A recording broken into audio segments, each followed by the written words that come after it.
Hello, bonjour, namaste, ni hao, and ohio, everybody. What is going on? It is Galeriot here. Welcome back to the YouTube channel once again for another Danmachi Memoria Freese video. And today we're going to be going over a topic that a lot of people have been asking me about. And today we're finally going to clear it all up in this video. Today, I'm going to be going over the units in the event unit exchange shop in the special exchange, and we're going to be going over some units that you might want to consider picking up. Now, this video, like I said, has been requested by a lot of you guys in the comment section, so I thought, you know what, let's get it done. Let's get it done once and for all, because usually whenever I answer these questions, it ends up being the case of like, yeah, they're decent, but you're not going to use them in the long run.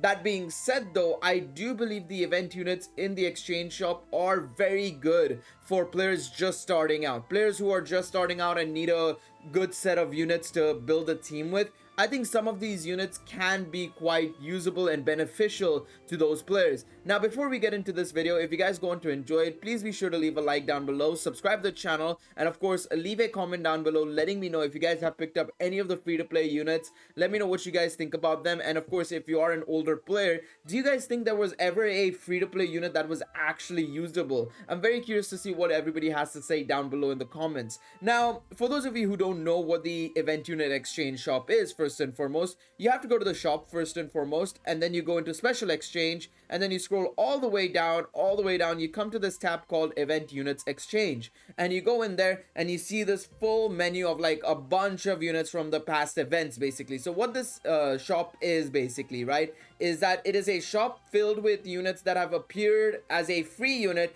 in previous events. For example, currently we have the Astray record event going on, right? We have part 1, part 2 live right now, right? And in part 1 we could get a Ryu. Well, this Ryu is available to purchase in here as well. So whenever we've had a unit available to get freely via the event or something along those lines, we can come later on and buy them from the event unit exchange shop. Now, of course, some of them haven't been updated. Like, for example, we had Alfrig from the New Year's event. He's not in the banner just yet. We have Dim, we have Lid, but I assume they'll start updating this slowly but surely in the next couple of weeks / months, I assume. So, what units should you go for in here is the next question, right? What units are viable? So, first and foremost, I'm just gonna say it. Don't get any of the 3 stars unless you're being a collector and you want to collect them for, you know, your box or something. You realistically don't want to go for any of these units. These are very old, and on top of that, they're 3 stars. They're not going to be viable for you in any shape or form. Now, when we scroll down and we come down here, you're going to see some units that are somewhat usable, I would say. So you have a lot of these assists and adventures. You have a blend of the two. You have Aina, who's an assist, Shakti, who's an adventure. I remember she was very usable way back when because she had an ability to remove, I think it was both strength and magic buffs on enemies. So for Record Buster, she was a fantastic option. So there's that. Living Dead Child Bell. He was the best dark res down option for a long time, funnily enough. So there was a point where some of these 4-star free-to-play units were really viable for certain compositions purely because there were no other alternatives, or the other alternatives were time limited and nobody had an opportunity to get them. Now, however, because of how expanded the game is, right, we have so many units, so many adventures, the assist are in like the 300s now, right? And then on top of that, if you go into the general pool, if you go and summon via tickets, you will most likely get one unit that will do something that one of these units do. So in that regards, it's a real hard thing to say like, oh, you should go for X unit or Y unit, right? Because when you end up summoning, you might end up pulling this unit. For example, the most recent unit we've gotten freely, right? The Alfrig that I mentioned, right? Let me go over to the Alfrig if possible. Let me see if I can pull him up in just a moment. But the Alfrig, who is an assist, of course, right? He is an assist. He does the exact same thing as another assist, actually. The exact word for word, bar for bar, the exact same thing. So Alfrig at max limit break, right?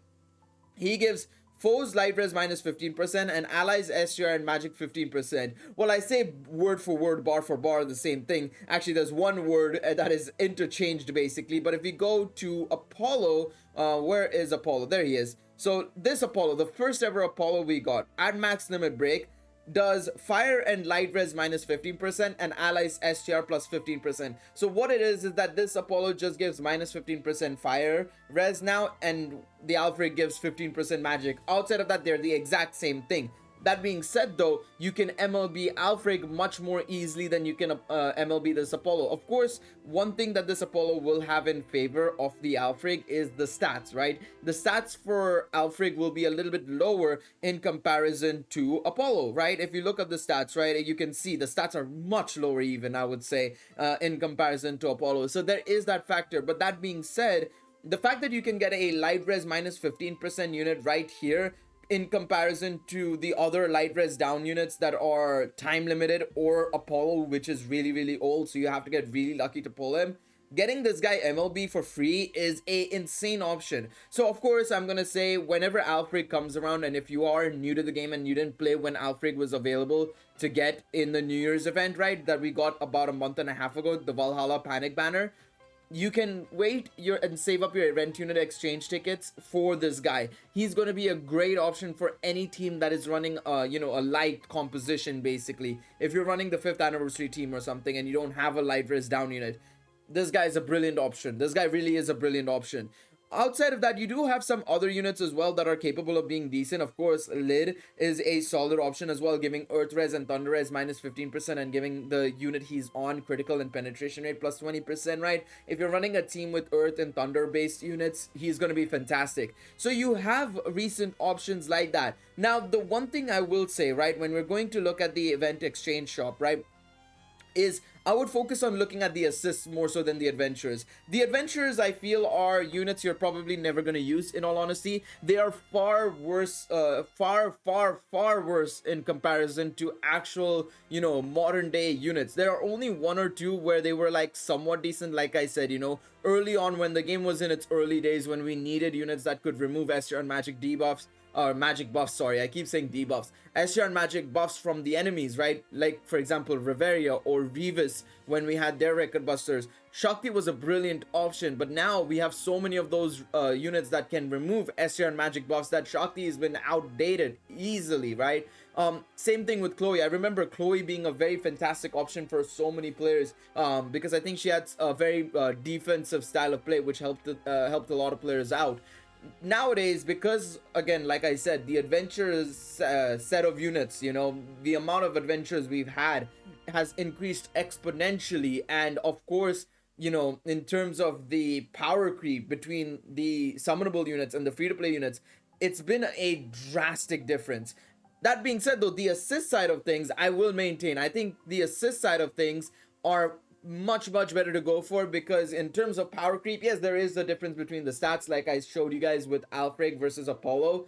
Even Apollo, who's like a 4-year-old unit, his stats are far better than Alfred, who is like literally a month-old free-to-play unit. But of course, in terms of their assist skill, you could argue that Alfred is a little bit better than Apollo, purely because he is meant to be for a light team and light team only. Even if it's a hybrid light team with a mixture of light magic units and light physical units, he'll work fantastically. So there is that factor going for Alfred, right? And I think it's the same thing with a lot of these other units, right? If you look at, like, for example, Passionate Author Mikoto, if you look at the Hestias, the free-to-play Hestias, some of them are pretty decent options for players to go for and try and pick up, because they will be usable for you as a player. So in my personal opinion, the best thing to do when you're deciding to go for the event unit exchange shop, right, whenever you're going into the event unit exchange shop, and this is my sort of like guide for you guys, is look at assists, look at the assists that are available as an option, right,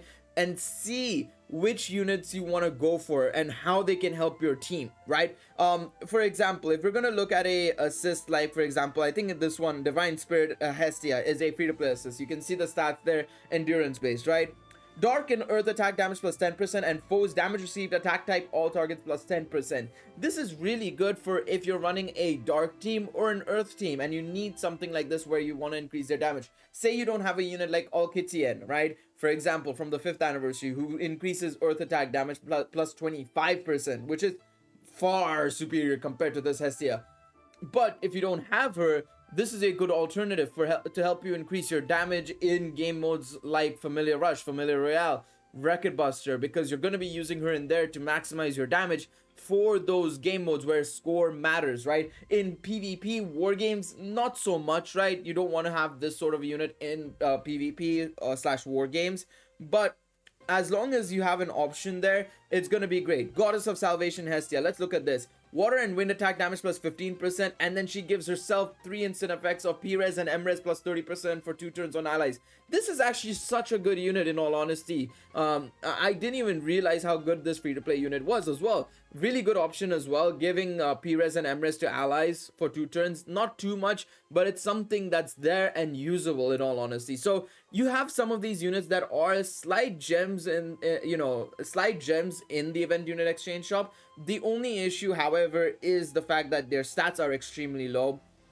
They are outclassed by other modern units, other modern assists, other modern adventures, and so at a point you'll stop using these units. In all honesty, you'll stop using them entirely. So the best way to decide whether or not you should go for these units is, like I said, just go for the units that fit your team best. If you're running a wind team or water team, that Goddess of Salvation Hestia seems like a fantastic option. If you're running a light team, Alfred will be decent. On Earth and Thunder, Lid is a fantastic option. So these elemental damage up and resist down units are really good options. If you find a free-to-play unit, I don't remember which assist, if there are any free-to-play assists that reduce agility or increase agility, but they can also be somewhat decent options for you in war games, because war games, like I've always said, it relies on agility. So if you don't have an agility down or up assist that is summonable, maybe there might be one in the free-to-play section that is usable. So I would advise looking through your assist slots and looking at all the options that are in there.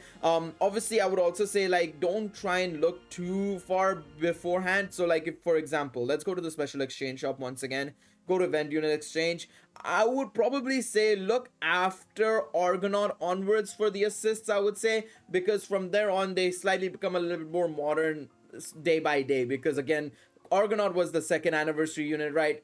Everything before this is all 1st anniversary or prior, pretty much. So these are really old assists. So you might want to start looking a bit beyond the 2nd anniversary, beyond Clown Argonaut, and see if there are any units that may be worth it for you. They might be worth it for you. But there you guys go. Now, one more thing I want to actually mention before we go anywhere is that, let's say you have all the free-to-play units. Let's say you have all the free-to-play units and you're wondering, well, what can I use my tickets on? It's just stacking up. I have no idea what to use my tickets on. Well, what you can do is what I do. I have all the free-to-play units. What I do is I just buy one of the random units. They all cost 50, right? I just buy the random units. I use up all the tickets. Then I go to my bond section, go to the inventory, go to the bond section, and I just sell them. I literally just sell the bonds, because say for example, right, I'm gonna show you guys. I hope I have a free-to-play unit that I haven't maxed out. I think Lid.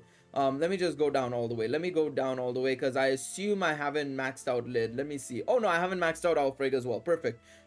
So if I want to sell Alfred's bonds, which I'm not gonna do, I get 50 Ceros, which is handy. It's not a lot for sure, but let's say you're stocking up and you need to get some Ceros because you want to get CP items or something along those lines, right? You can then sell those things and then just buy the stuff you want, buy tickets, buy CP items, whatever it may be. So bear that in mind. And yeah, let me know what you guys thought of this video. Like I said, this isn't a sort of like, oh, this is who you should pick up video, or that is who you should pick up. It's more so just a understanding of exactly how to decide who to pick up and whether or not it's worth it to pick up. I think for most players who are at the mid to late game, have a decent set of assists, probably will not find value from that shop, in all honesty. But I do think early game players, if you're just starting out and you have a lot of event unit exchange tickets and you can MLB a unit or something, right, which you should be able to do with a stray record. I think you get 100 tickets per part, right? So part 1 gives 100 tickets, part 2 gives 100 tickets, and part 3 gives 100 tickets. So you should be able to get 250 tickets to MLB a 4-star assist no matter what, which will be very, very good for you, especially if you're trying to build a sort of team that is surrounding, say, fire elements or thunder elements or something like that, right? So keep that in mind. All right, Thank you guys so much for watching this video. If you guys enjoyed it, remember, please be sure to leave a like down below, subscribe to the channel for more Danmachi content, and once again, appreciate all of y'all for tuning on to these videos. I will see you guys in the next one. Take it easy, everybody. Bye bye.